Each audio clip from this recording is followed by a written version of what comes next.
Bueno, dijimos que la segunda parte del programa la íbamos a ocupar a un hecho trágico, a un hecho realmente, lo que uno dice, que nunca hubiera querido que sucediese. Sí, hay que recuperar la memoria en ese sentido, hay que mantenerla, porque a veces, te digo, gente que estamos más en la militancia política, pensamos que lo que nosotros pensamos, lo que nosotros hablamos, está en la mayoría de la sociedad. Y sin embargo, a medida que van pasando los años, las décadas, hay cosas que en algunos nos quedan fuertemente arraigadas y en las nuevas generaciones un poco que se va perdiendo. Sí, yo creo que la frasecita corta, ni olvido ni perdón, tendría que seguir vigente toda la vida, ¿no? Yo quiero al invitado contarle una anécdota que a mí me llega por un pariente fallecido ya,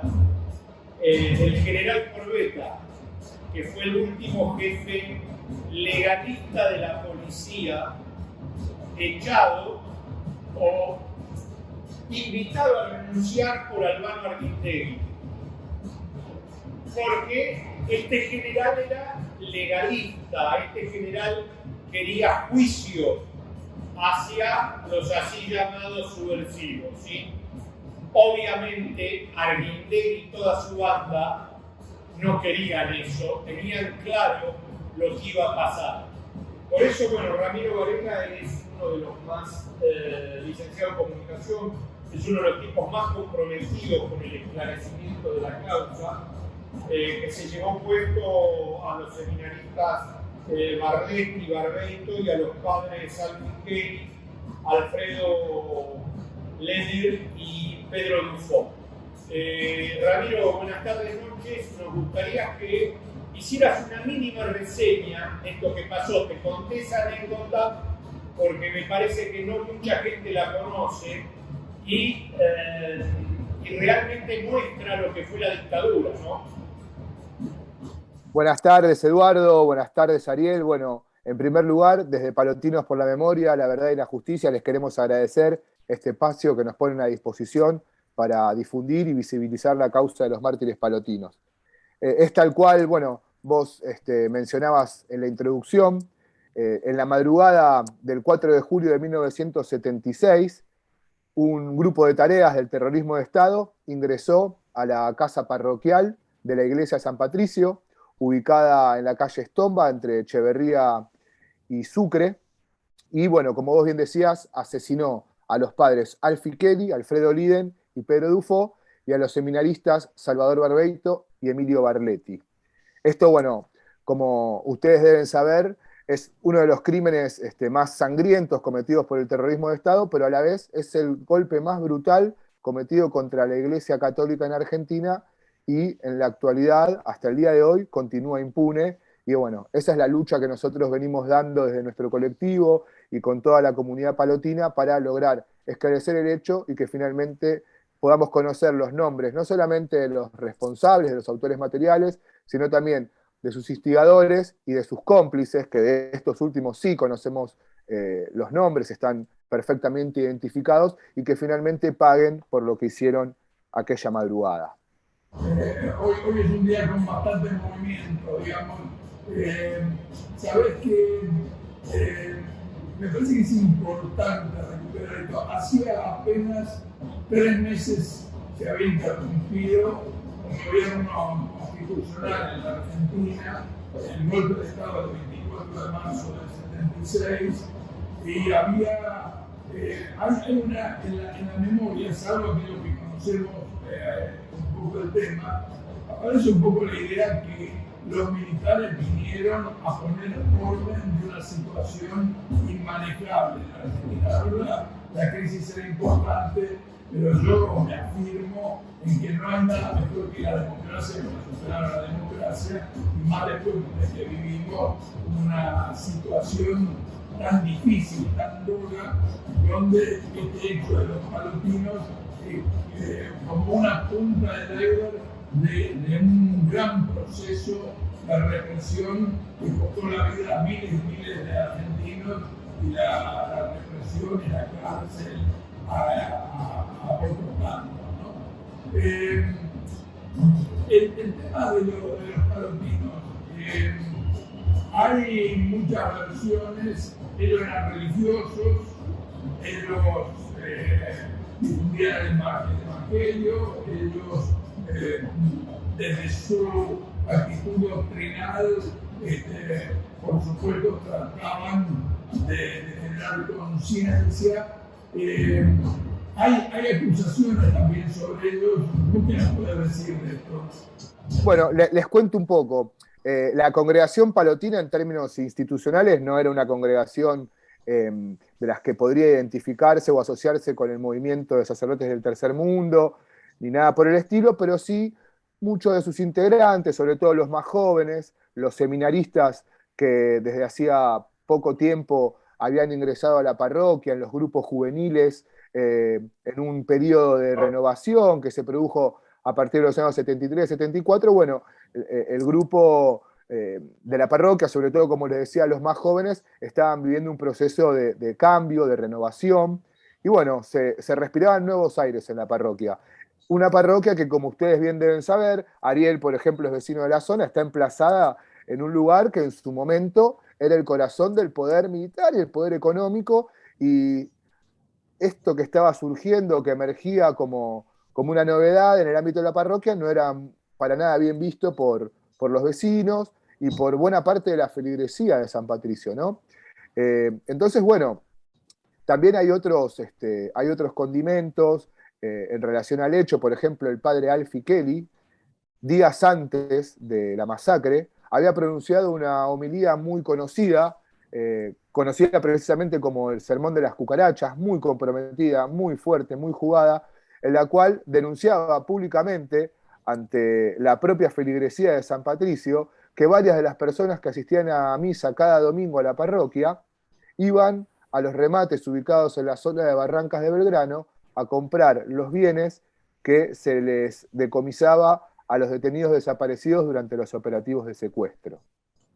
Esto de alguna manera refuerza la línea de que la autoría material del hecho provino de la Escuela de Mecánica de la Armada, porque recordemos que era exclusivamente en ese centro clandestino de detención, tortura y exterminio donde se había montado una suerte de estructura financiera y económica de gran envergadura, que a su vez tenía toda una ingeniería que tenía que ver con falsificación de documentos, con inmobiliarias truchas, clandestinas, donde se falsificaban o digamos, se firmaban escrituras a punta de pistola para poder extraerle las propiedades y la titularidad de los bienes a las personas que eran secuestradas.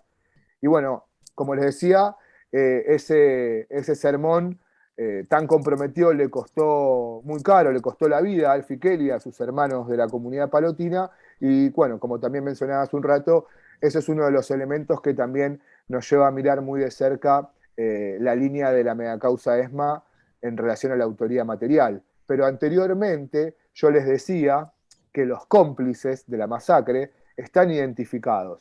Están identificados y fueron procesados en su momento cuando la causa se reabre en democracia, porque recordemos que la primera instrucción de la causa estuvo a cargo del juez Guillermo Rivarola, y el fiscal que él tenía a cargo de la investigación era Estracera, Julio César Estracera. Bueno, después de 3 pedidos de cierre de causa por parte de Estracera, Rivarola cerró la causa y recién se reabrió en democracia cuando tomó el expediente el juez Néstor Blondi con la investigación a cargo del por entonces fiscal Aníbal Ibarra. Pero ahora hago un breve paréntesis y me remonto a lo que decía Ariel hace un rato. El general Corbetta, que en ese momento era el jefe de la policía, la última intervención que tuvo en el ejercicio de su cargo fue visitar la escena del crimen de la masacre de San Patricio. Después de eso, se lo relevó de su cargo. Sí, después de eso, Arguindegui lo llama y le dice que tenés que ir directamente. Claro. Luego de la visita de San Patricio, a San Patricio, también del propio Arguindegui. Pero eso lo decía también a colación de lo que fue el accionar policial. Vuelvo ahora a lo que tiene que ver con la complicidad y con las horas posteriores al asesinato. Y también con los momentos previos. Vamos a reconstruir un poco qué sucedió aquella madrugada en los minutos, en las horas previas a que se cometiera el asesinato. En la esquina de la parroquia vivía un militar, el general Martínez Wallner, que había sido designado como gobernador de facto, como interventor de la provincia de Neuquén.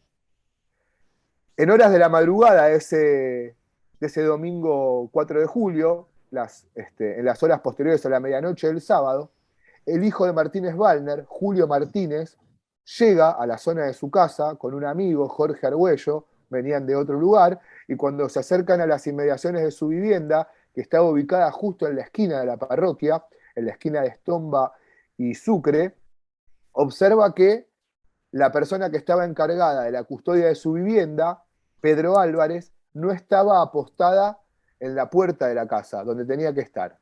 Recordemos que, 4 de julio, de madrugada, un clima bastante hostil, noche gélida, por lo cual esta persona, este cabo de la policía, Pedro Álvarez, había sido invitado a pasar al interior de la vivienda que estaba ubicada en diagonal a la casa de Martínez Wallner, que era la casa de la familia Santini, de los padres de Carlos Santini, donde vivía este muchacho también. Entonces, Julio Martínez ve que no estaba la custodia y va efectivamente de manera inmediata a hacer la denuncia a la comisaría 37, porque lo que él suponía, cuando llega y observa que había apostados 2 Peugeot 504 en la parte de enfrente de la parroquia, en la vereda de enfrente, él sospecha que podían llegar a cometer un atentado contra su padre. Entonces, como estos autos le llaman la atención porque no pertenecían a ningún vecino del barrio, automáticamente se dirige a la comisaría 37 a radicar la denuncia. En un primer momento no se la quieren tomar, esta denuncia, pero como él se identifica como el hijo de Martínez Wallner, ahí, la policía recula y decide tomársela. ¿Qué hace la policía?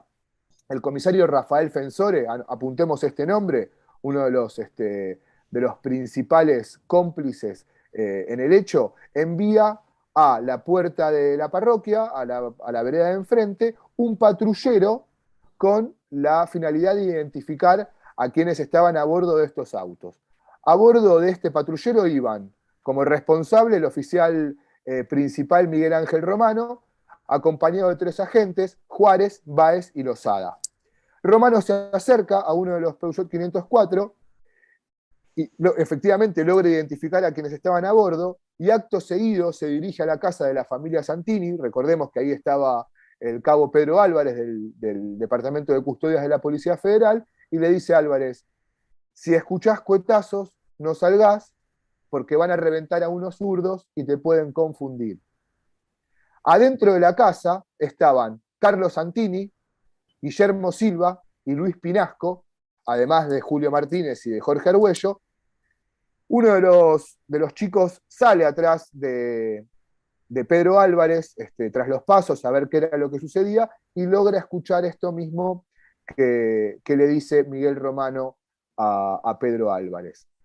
Entonces ahí claramente tenemos un primer indicio muy claro, muy elocuente, de que la Policía Federal, más precisamente la Comisaría 37, liberó la zona al hacer caso omiso a la denuncia que había hecho Julio Martínez y, como les decía, dejando la zona liberada para que se pueda cometer la masacre. Bueno, pero hay algo muy interesante, disculpame que te interrumpa. Ibarra dicta el procesamiento del comisario y del oficial. Y después el juez Blondi, hijo de un camión lleno de lo que a ustedes se les ocurra, clausura la causa en el año 87. O sea, una vergüenza, un disparate, el hijo de puta de Blondi. Bueno, a ver, ahora, en relación a lo que vos decís, conecto algunas cuestiones que tienen que ver con esto que decías y del rol de Aníbal Ibarra, el cual nosotros siempre destacamos, y de alguna manera nosotros lo que estamos tratando es de retomar esa línea de investigación que había impulsado Aníbal en su momento. ¿Qué pasa en las horas posteriores al asesinato. Vamos a eso, que también conecta con la cuestión de Corbeta que vos mencionabas antes. Cuando el juez Rivarola se hace cargo de la causa, el comisario Rafael Fensore omite entregarle el documento de la denuncia de Julio Martínez al juez. Por ese motivo es que Aníbal también dicta el procesamiento de Rafael Fensore. Yo te decía antes que la última actuación de Corbeta como jefe de la policía había sido en las horas posteriores a la masacre de San Patricio.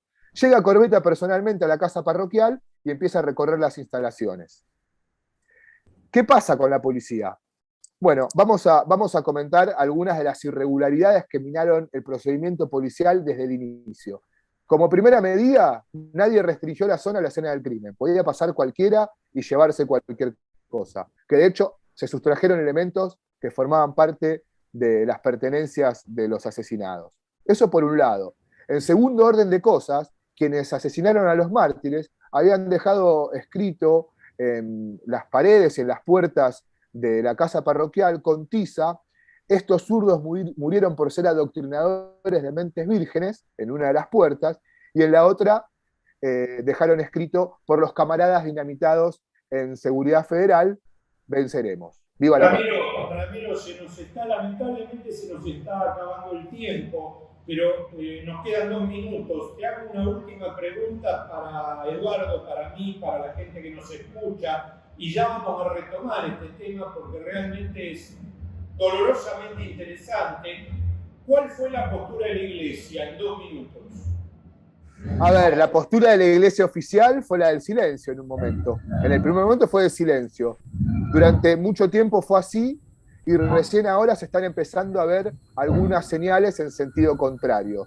Pero antes de cerrar, y a colación de lo que decía antes, déjame decir algo muy, muy breve, que es que nosotros desde Palotinos por la Memoria, la Verdad y la Justicia, nos constituimos como amigos del tribunal, como amicus curiae, el año pasado, aproximadamente para esta fecha, antes del receso judicial de invierno de la feria. Y bueno, finalmente en octubre del año pasado hicimos una presentación solicitando que se cite a declarar a Víctor Hugo Randazzo.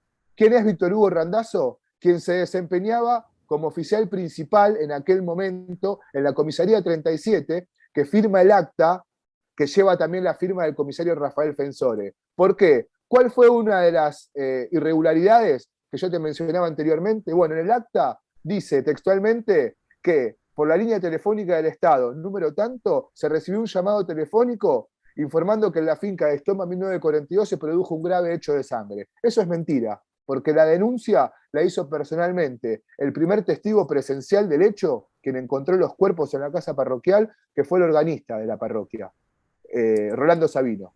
Por lo cual, ahí ya tenemos otra irregularidad en el acta policial que se suma a toda una serie de irregularidades, pero con la diferencia de que acá está, digamos, plasmado de puño y letra del propio Randazzo, acompañado de la firma de Rafael Fensore, que lamentablemente falleció y que no puede estar dando explicaciones ante la justicia. Nosotros lo que pedimos es que dicten la prisión preventiva de Miguel Ángel Romano como partícipe necesario y que se cite a declarar a Víctor Hugo Randazzo para que dé explicaciones sobre el contenido, no solamente del acta policial, sino de algunas afirmaciones que hizo en declaraciones a Agencia Telam, cuando lo llamaron para entrevistarlo por el pedido que habíamos hecho nosotros, y él dijo que el asesinato de los palotinos lo había cometido la AAA de López Rega.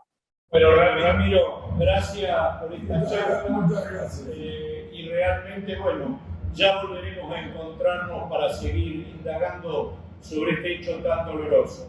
Realmente muchas gracias.